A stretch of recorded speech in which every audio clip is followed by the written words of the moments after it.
Бұл баронның қызының баласы.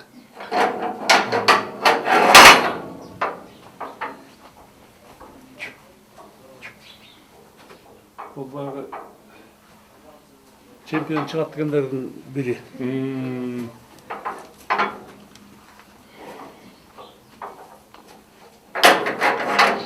Көкжал деген şu.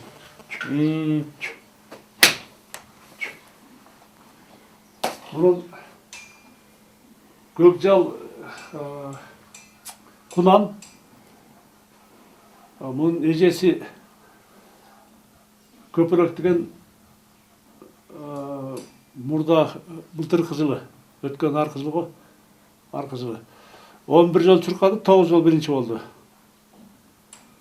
Ошоның денесе бұл кийинчерээк жакшы чыгат кылган ойдобуз.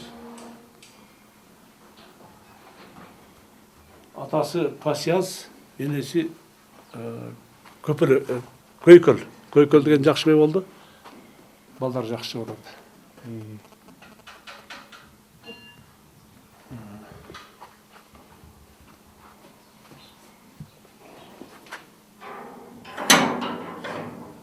Бұл 4 жаш айғыр, позитив. Атасы Плиний. Өткенде шолпоттан 3-ші келді. Бірақ аяғында кішіне бұтын жанып кеткен байқалмай қалды. Өзі жаш кешірек туылып қалып, банан 2 жаш, 3 жашында көп қатшы албай жүрді, баяғы өсіштен қалып қалған. Анан кейінен бұйыл чабатабыз, әмі чоң чабышта адеп чапқанда 3-ші келген жақсы көрсеткіш.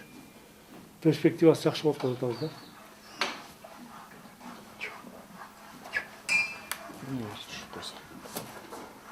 Bunu tapançalıp da koyuyoruz. Bak kişilik gözde tapançada koyuyoruz. Pozitif ötü zaten.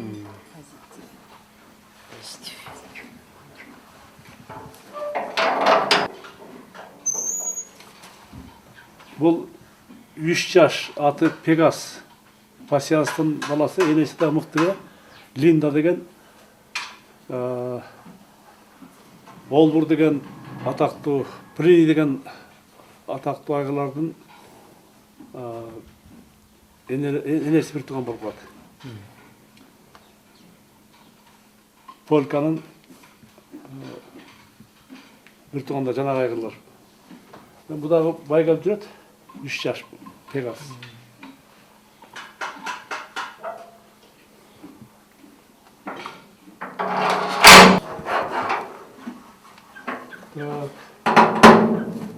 Bunun adı Putin. 4 yaş Putin.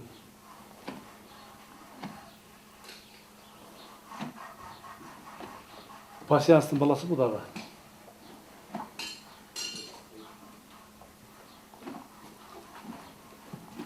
Enesi Palanez деген атақты патрондың қарындашы болады. Патрондың атасы, Palanez'in атасы Ореол деген мықты айғыр болған. Ол бұр, патрон, осылардың барымын енесі бір айғырын болды.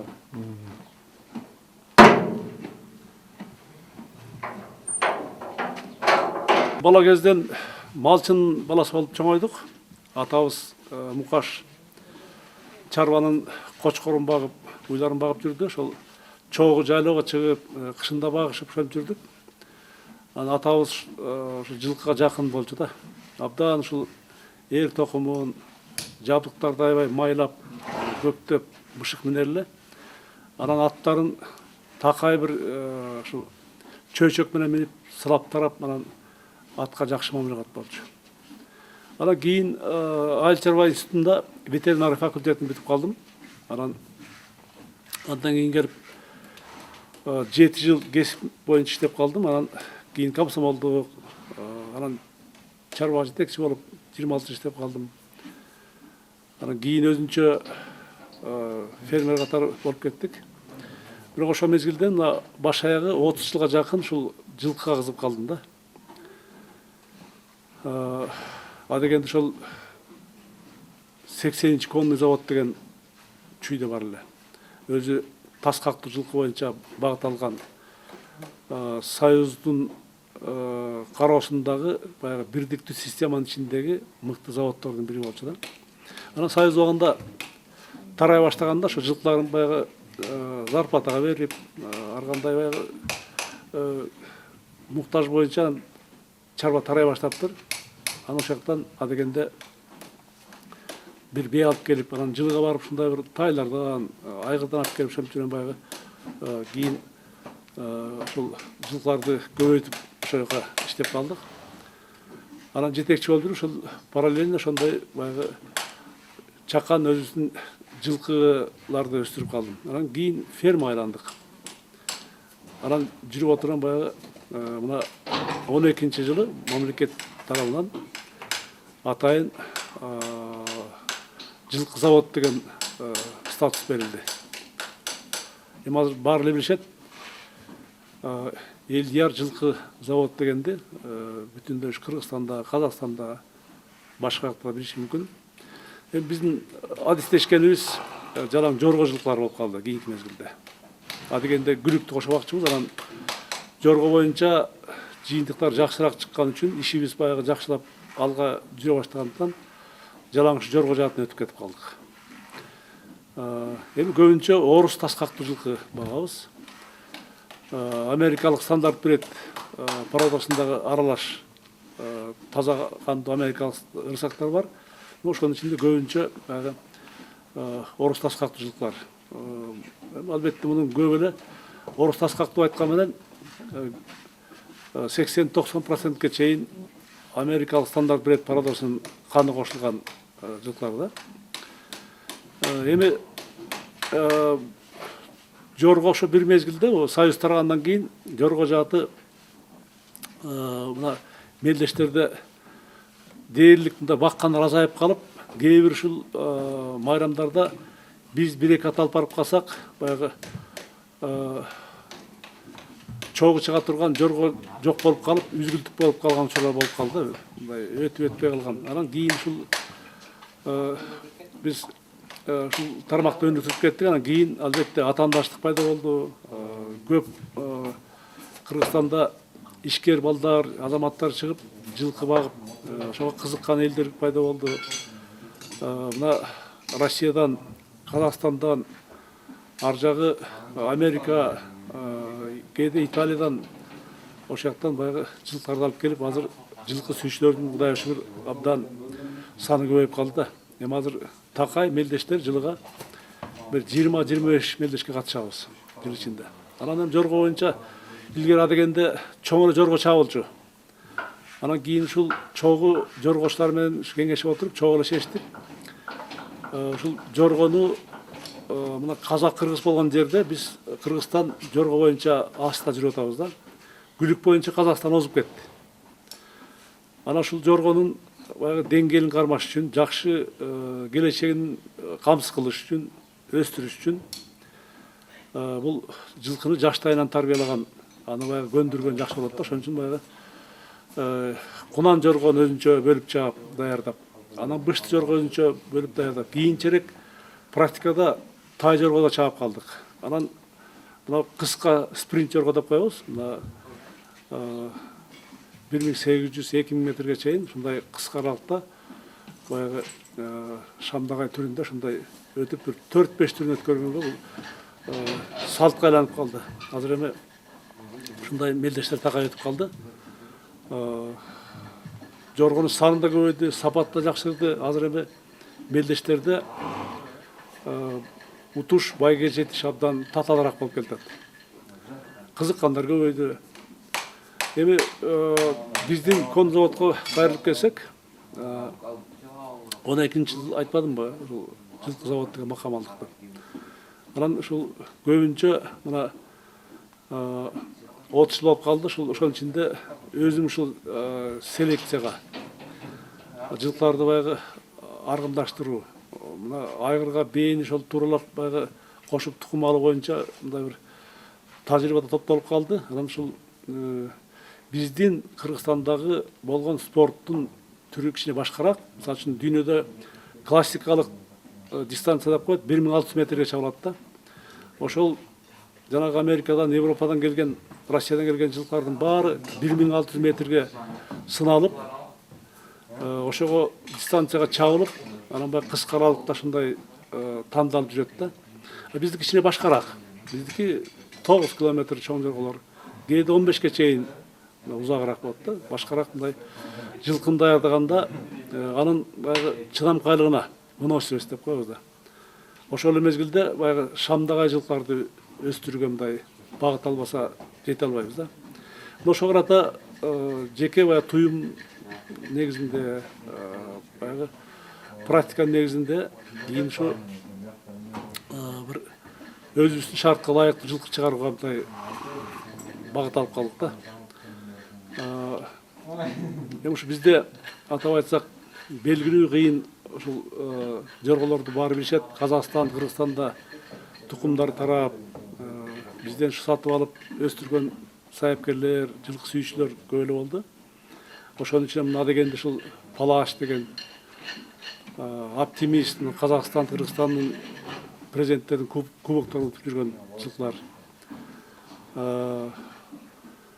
Мына кийинчерээк айрыкча Баргон деген жылкыбыз атактуу чыкты.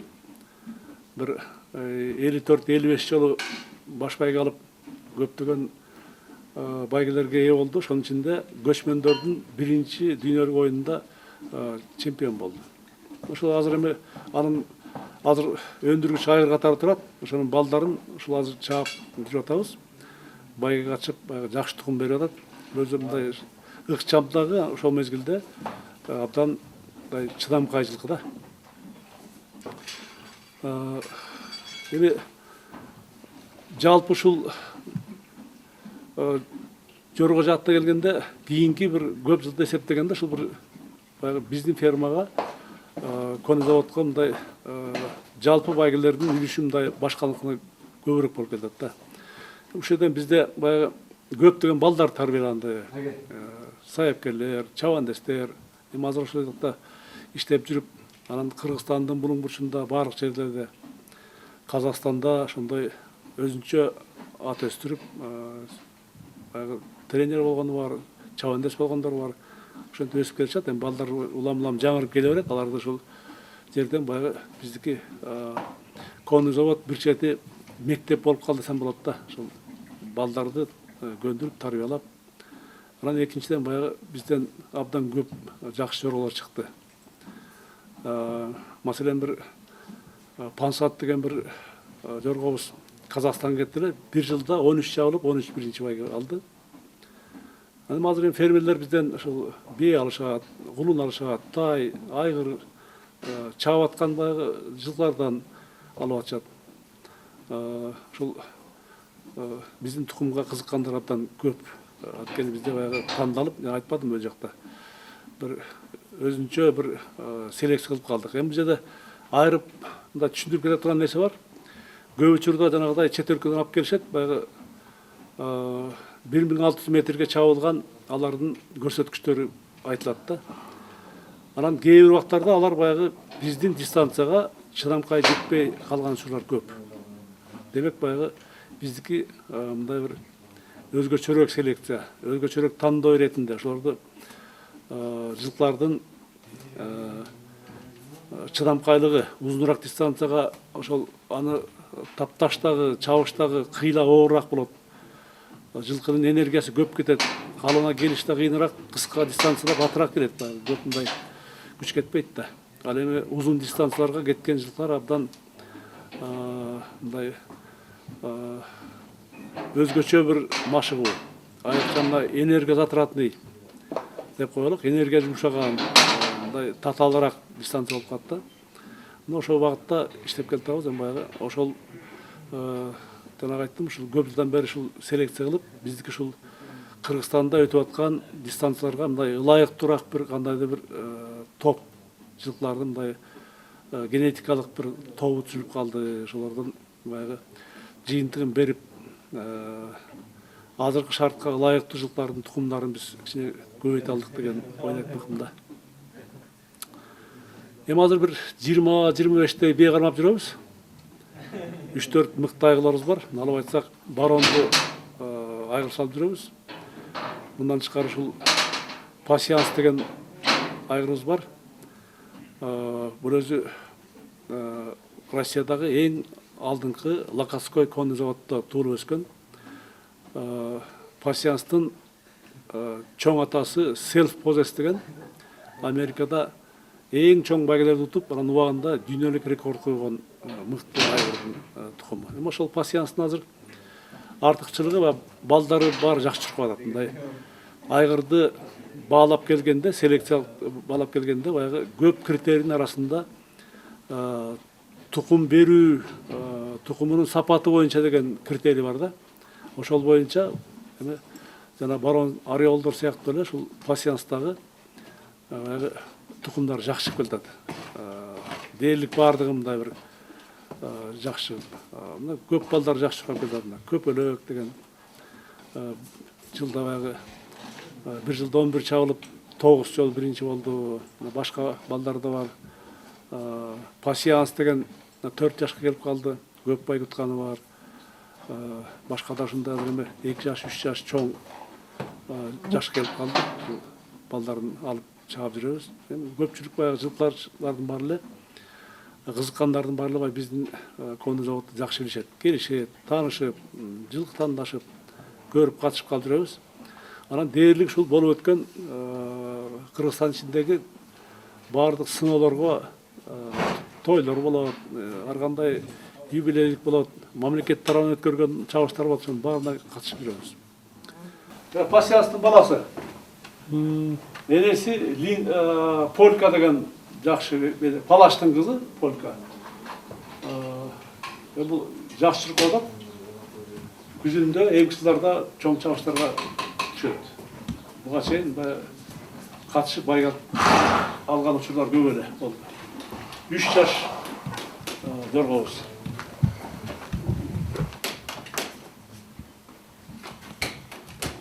Бул 3 жаш жорго аты Бурадар. Атасы барон, энеси Көйкөл мыкты. Быйрам ушул аралашып жүрөт. Анан муну кийинке сактап жүрөбүз.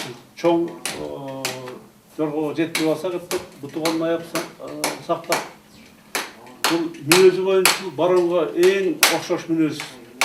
Мындай чыдамкайлыгы, экстерьери да ушул баронго окшоп кетет да, көбүрөөк тартып атасын. Анан көбүрөөк сактап келатабыз. Эми бул 3 жаш болду, эми жылга чоң чабыштарга түшөт. Бул 3 жаш жоргобуз аты Борон. Борон деп койдук. Борондун баласы, энеси абдан мыкты бе. Россиядан алып келгенбиз, Чепрага деген өзү Парквей Тротпикс деген Россияда атактуу айгыр болгон. Анын балдары Россиянын 9-12 жылдарда ошол Парквей Тротпикстин балдары Россиянын чемпиону болгон, дер утканда. Ошондон бир байтал кезде беяп келгенбиз. Ошол бенин тукуму. Эми бе чабылып жүрдү, муну сүйүүчүлөр билет. Абдан шамдагай 5 метрди 35 секунд өткөн. Барон 36 секунд өткөн. Барон бирок жетпей калды. Абдан шамдагай. Баласы азыр даяр болуп калды. Келечек жакшы болот деп ойлоп атабыз. Өзү күчтүү, экстерьери туура, мындай балбан, өзү мындай узун туурасы төп келген.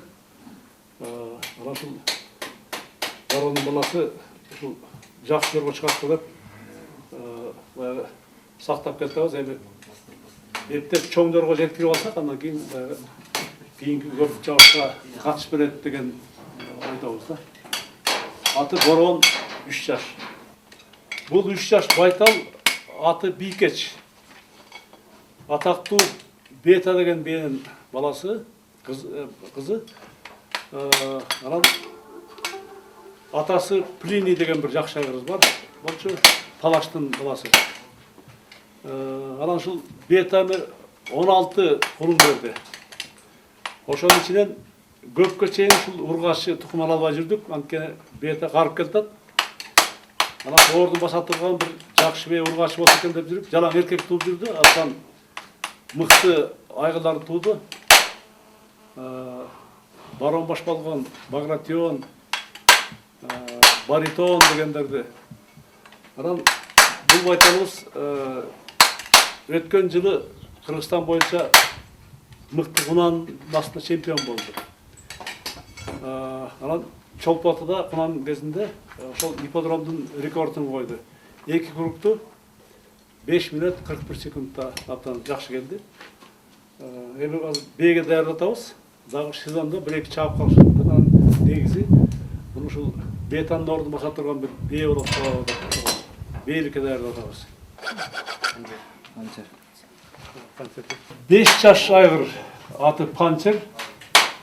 Принидин баласы. Элестик Пенсильвания деген таза америкалык кандагы бээ болчу. Эми бул Панчер 3 жашында Кыргызстан боюнча мыкты бышты болуп эсептелди. Анан быйыл ушул 1-2 жыл биринчи болду. Өткөндө Чолпоттон 4 болуп калды. Эми жакында ошол мелдешке чабалдатабыз. Кийин муну чааптагы айгырда сала баштадык. Эми айрым жакшы бейлерден тукум алалы деп чабатабыз. Анткени шандагайлыгы, чыдамкайлыгы мындай көп келген жакшы айгыр болуп эсептеп атабыз да. Эми быйыл толду. Жылкы 5 жашында толот. Эми мындан ары карай ушул чапканга бир даяр болуп калды, чоң жорго катыштырып. Анан мындай мүмкүнчүлүгү жалпы чоң жорголордун ичинде фавориттердин бири деп эсептейбиз Кыргызстан боюнча. Даярдык эми форма келип калса, өзүбүз бир топ кубанычтуу күндөр болот го деп. Панчер аты.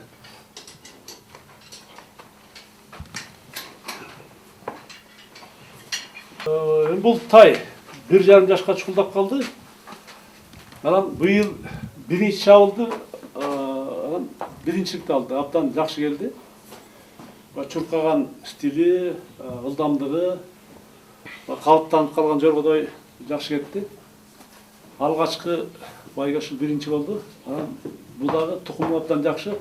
Атасы Пасьянс, энеси атактуу Бета. Барондун энеси Бетанын баласы дагы. Анан мындай чуркашын өзүнүн эмеси баягы жүрүш абдан жакты бизге. Өзү талбай чуркап, ошол мезгилде ылдамдуу чуркатып бар. Келечекте бир жакшы жорго болот деген ойлоп атабыз. Мунун агасы ошол эле Пасьянс Бетадан